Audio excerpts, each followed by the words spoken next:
Right. It's my third attempt at recording this morning. Technology is not wanting to play nice in the sandbox. So it is Friday, June 3rd.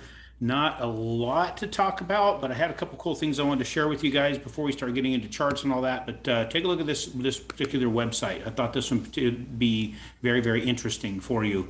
livingwage.mit.edu. I was on a meeting last night where this was brought up by an economist, and it's really, really interesting information.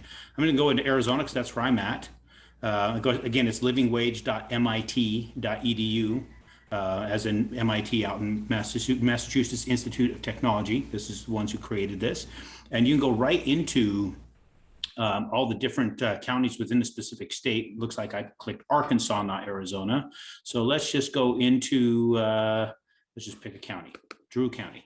All right. And so you get to see what is the living wage in those areas, right? What the poverty wage is in those areas and the minimum wage in that area. So it's kind of cool to see what, one adult with no children, what their living wage would have to be to exist according to their studies. Now, I can't say how that works in each area, but take a look for your area, see what you think.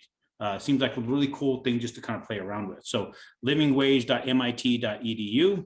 Also want to bring up this one, of course, the End of Slavery Tour. This one's coming in Arizona, July 8th. Get over here into the upper right-hand corner. You want to get your tickets. Doesn't cost hardly anything to get in there, and you get to hear the stories, shared by Tim Ballard and Unity Park. If you've not heard Unity Park, go to the Joe Rogan podcast, look her up. Here's how you spell her name: YEONMIPARK. Search that in the Joe Rogan podcast. Some of the most amazing information over here. We're part of the sponsorship on that. I'm also the MC on this tour. Would love to see you guys there if you're in the Phoenix area or close by. Come over from wherever. Come over from Vegas or California. We're also going to try and make it over to OC here soon. So let's get into the charts. Now, I'm actually really, really happy with what I'm seeing in the charts these days, because we had that downward channel I keep showing you, and the reason I keep showing that so you can know where we were heading and where we're going. Now, right now, look at this. I think we're trading in this really, really narrow channel. I drew this out just looking at the different stops that we'd hit, and what I believe here is our ceiling of resistance. Here's our support that we can trade sideways in this narrow channel. We do that. It keeps the volatility down. I'm hoping that it continues that way. We can go swing as high as this, which slightly better as far as the costs are concerned.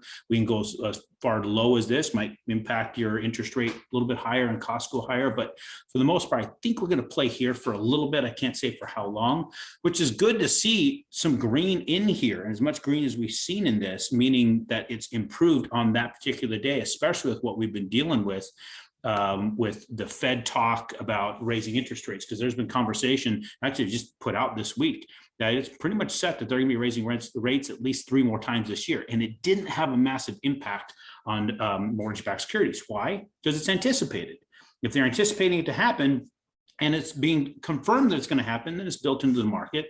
We also know that the Fed has really backed themselves out of the market quite a bit. I saw something where Fed's posting a loss too, which is, I haven't researched deep into that. I may want to look that up. But so with the Fed pulling out, with all the trillions of dollars they're dumping into it, this is the market. This is what's happening just organically within the market. So our interest rates being where they are, kind of showing where they really should be, I'm guessing. Now, that doesn't mean they're not going to keep going up.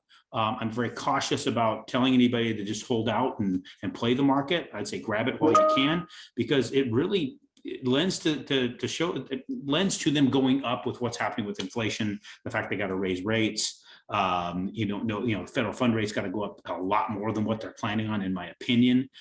So you never know where it's all going to go. But also looking back historically, these are still ridiculously low. I mean, when I first, I'd say 15 years of my career, real estate investment deals were somewhere in the range of 7% to 8%, pretty commonly. 9 was not uncommon.